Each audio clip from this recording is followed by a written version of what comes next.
Assalamu alaikum. I'm going to be reacting to a video of Israeli MP Ayman Odeh, who was kicked out while he was giving a speech about the Gaza genocide. הדבר האחר שאני רוצה להגיד, שאתם לא יודעים כמה אני רואה אתכם חלשים. אתם אנשים חלשים. חלשים מאוד מאוד מאוד. אחרי שנה וחצי על מלחמה שהרגתם בה 19,000 ילדים, 53,000 תושבים, הרסתם את כל האוניברסיטאות, את כל בתי החולים, ואתם... What's he basically saying? He's saying you committed these crimes, you killed these civilians, you killed these children, you bombed these universities, you bombed these hospitals. Aren't these facts? What did he say that is actually false? The only thing new he added is there is no political win. He's not saying anything beyond that. Yet the Zionists cannot handle this. This small criticism, they simply cannot handle it. And imagine the far right in Israel that can easily say things which are genocidal, easily incite violence against the Palestinian civilians, talk about the death of all of them. In fact, Benjamin Netanyahu speaking about the Palestinians as if they're Amalekites. And what happened to the Amalekites in the Old Testament? They were brutalized, they were killed, they were completely destroyed.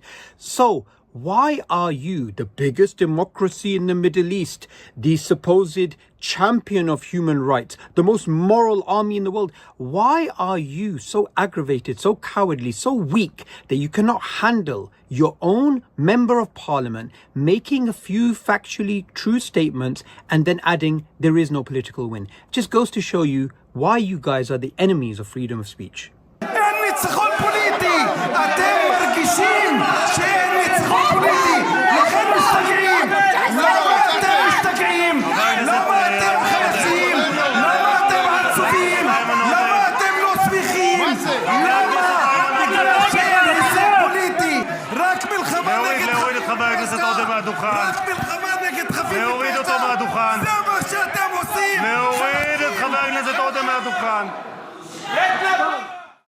Cowardly, absolutely cowardly.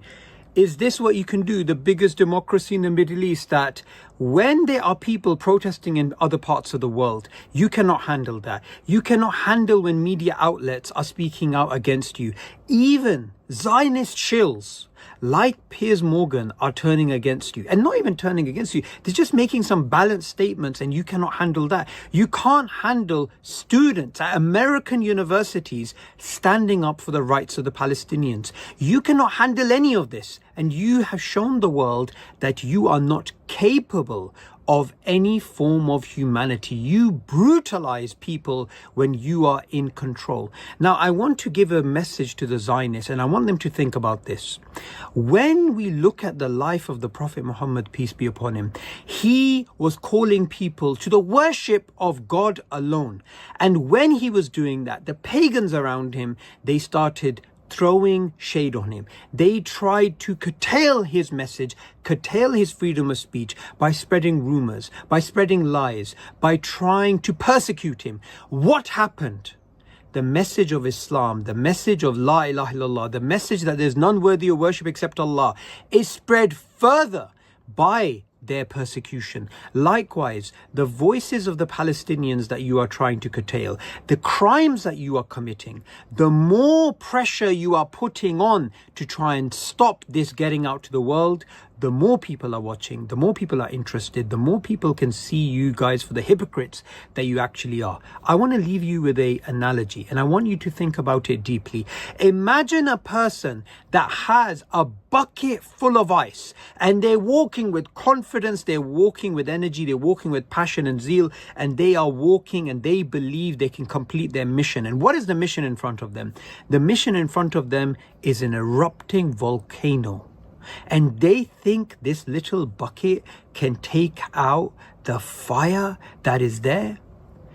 This is a ludicrous exercise. Anybody watching this would simply laugh. Likewise, the Zionists are being laughed at by the entire world. Not only have they disgusted everyone, through their actions, but they're laughing at the fact that they think they can stop the volcanic eruption in the hearts of billions of people across the world who are looking at your actions, and they believe this action that you are taking is genocide. They see it live streamed in front of their very eyes. They see the dead children. They see the bombed hospitals. And you think, simply by curtailing freedom of speech, that you are somehow going to win? No, no, no. You are not going to win. People all across the world, this generation, the people of 2025, the people alive today, they will remember this for decades.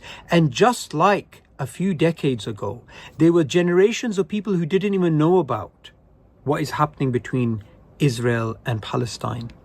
Those people learnt over time, there is no such thing as Israel.